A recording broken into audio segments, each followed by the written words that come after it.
Good morning, everybody. Today is Tuesday, January 11th. Dr. Vuong here, Best Effin' Dad, with your quick COVID update. I want to talk about what it really means to be endemic and how we're going to deal with COVID in the future. So, right now, it's not news. Our numbers are horrible. Today's numbers 1.4 million cases in the United States, but that represents the backlog from the weekend, but that's still ridiculously high. Last week we were all shocked when it was over a million. I wasn't shocked, but if you look at the New York Times map, everything is black. I mean, LA County, everybody's setting records for cases. COVID, 40,000 in LA. Boston's bad. Rhode Island's horrible right up there. New York is plateauing, but it's going to be a long plateau, y'all. Washington, D.C., New Jersey, all that stuff. All the major cities in the U.S. are bad. And as I said, it's hitting the Midwest now, and the Northwest and Midwest, and going through. And the pundits on TV are like, oh, Omicron is probably going to start hitting the Midwest. I was like, I said that 2 weeks ago.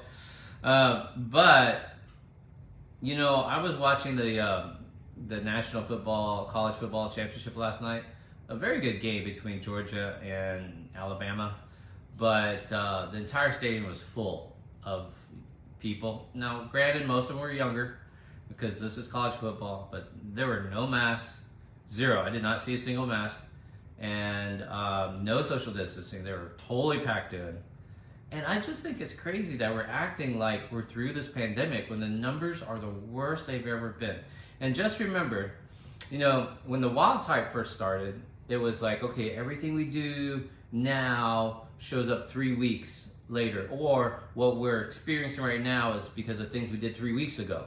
And then with Delta, it was like everything we have now we did 2 weeks ago. And I'm telling you, with Omicron, because its replication is so fast, 2 days or so, you're talking about everything that we're experiencing now is what we did a week ago. So these ridiculous numbers are Christmas, and then on top of that, January, so New Year's. So these are really New Year's numbers. And now we are still having football games, and it's just crazy. So what I thought I would tell you today is, because a lot of people are like, we just need to get over this, it's endemic. Listen, motherfucker, listen. Hospitalizations, we've set an all-time high for hospitalizations by the sheer volume of cases. Yes, maybe Omicron's milder, but it doesn't make it the cold, right? And we have yet to know about long haulers when it comes to Omicron. We know long haulers is bad with Delta, okay? And the other thing I'll say real quick is that, anecdotally speaking, early data, early reports are that from the my clinician friends, are that they're not seeing long haulers in vaccinated patients. They're just not nearly as often as people who are unvaccinated, okay? And we have yet to know what long haulers looks like in Omicron. I'm not going to take that chance, right? So I'm boosted, my whole family's boosted, yeah, right. So what does it, hospitalizations have set an all-time high, and yes, I told you, the death count has started to increase. You're talking about it's gone up 36%, over 1,600 American deaths. And, the global numbers are horrible. And, I told y'all, forget South Africa. And by the way, for everyone who's like, see, Omicron burned through South Africa. South Africa is hanging around 7,500 cases a day, which means at their peak, they were around 20,000, 21, let's make it 21,000, do the math easy. So they're still at a third. So if America hits a million, a third of a million is still 33,000 cases a day.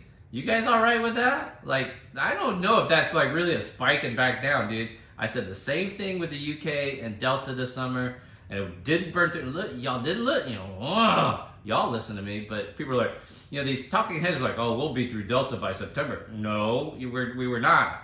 Kept going, and you were hanging down low, and then boop, Omicron comes along, and we're in a massive, massive trouble. And deaths are up. Deaths are up, and they will go up just by the sheer numbers of cases. Now, I want to talk quickly about testing because people are panicking about testing. I did a video on testing last week. And this is relevant because I have a cough. My girlfriend started with a tickly throat, cough, sneezing last week. Got over it. She tested herself twice, 2 rapid tests, both negative. So I think I caught her little cough, which is odd because I don't normally get sick, so this is something weird. And I have rapid tests. I could test myself. Dr. B, you need to test yourself. Listen, hear me out. I'm a surgeon. Sometimes you know the patient has appendicitis. You don't need to run another test.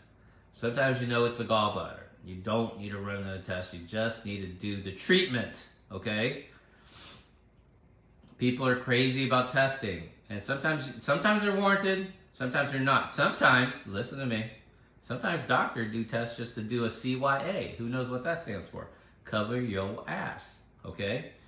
So this whole testing thing is important when we were early in the pandemic trying to figure it out. But right now, the entire effing United States is hot with COVID and the flu and the cold, okay? Common cold.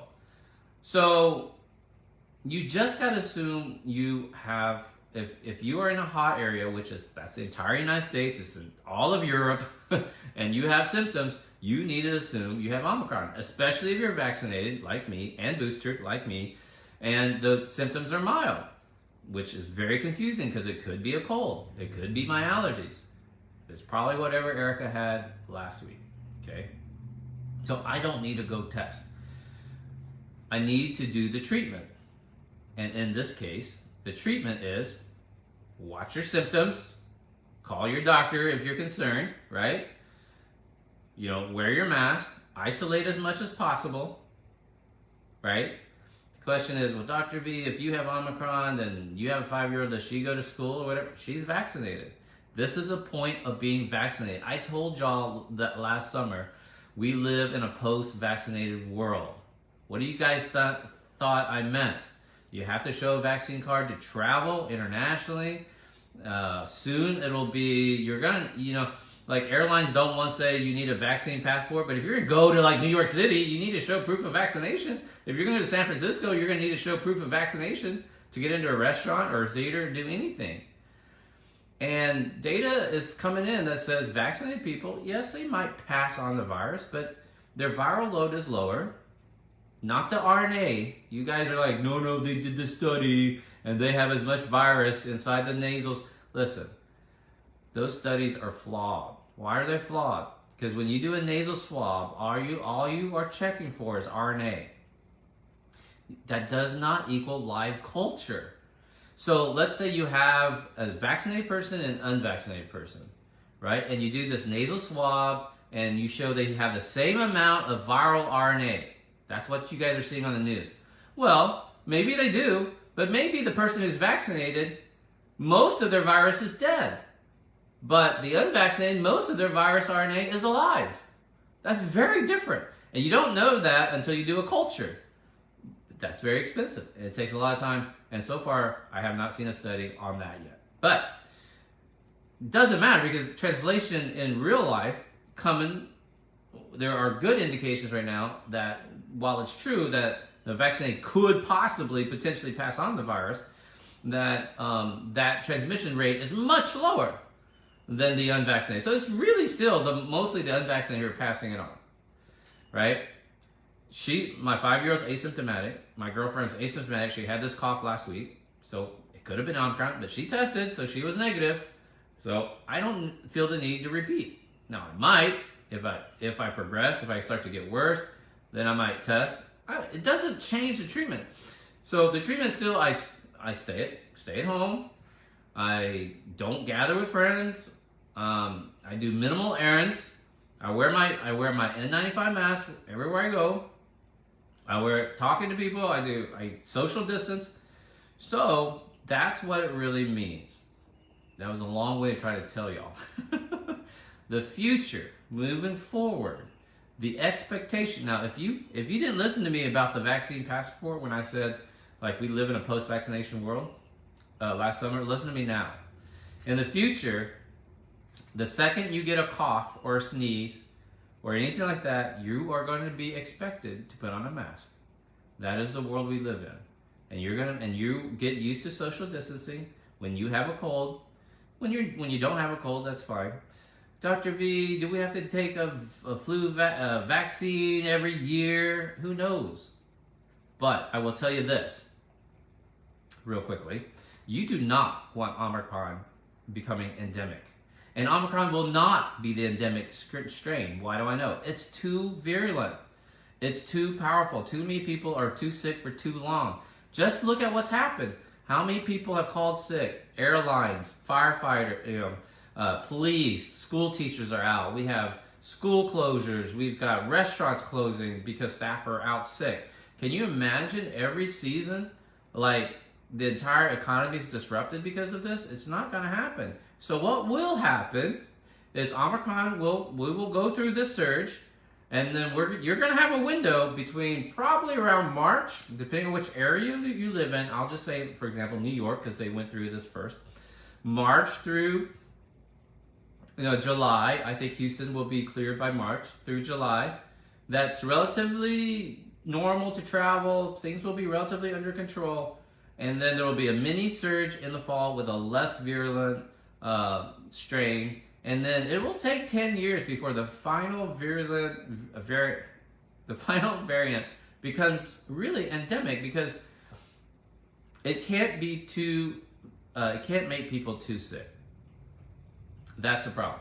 But the post-pandemic life is going to be some sort of vaccination and some sort of mask wearing. And if you're high risk, or if you are around loved ones who are high risk, you will probably take an annual vaccination for SARS CoV-2. But at the very minimum, the second you sneeze or have a symptom, you're going to be expected to put on a mask. It's going to become a social norm, right? That's it. That's my rant and rave for the day. So, in summary, basically, when you are in a hot area of COVID, just assume you're positive. But it doesn't change the treatment, right? Vaccinated, mild symptoms, social distance, wear my mask, stay mostly at home, go out quickly, run little quick errands if you have to. That's going to be the post-pandemic life. That's just it. Okay? Hope that was helpful. And I know it's very contrary, but I'm telling you, the CDC, the FDA, the talking heads, they're fucking us up. They're giving too many mixed messages. They are backtracking on, it's only 5 days isolation, and you can return back to work without a negative test. Also, and people are like, what the fuck? Like, this is so different. Because the supply chain, the workers, everybody, it's just so, so backed up now, because this Omicron is just too virulent, guys. It just makes people too sick. So I don't want to hear that it's milder. It's not what you want. It's not mild. It's not the cold. It's milder than Delta. It's still fucking bad. Hope that makes sense. YouTube is gonna ding me for these F-bombs on this video. I don't care. True. And it's not. You don't have to live your life like a hermit. That's the point. You will be able to go to football games and concerts and shows again.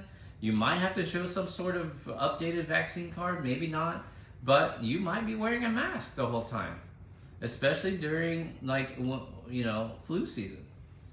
That's just the life. Just get used to it. Thank you guys. See you next time.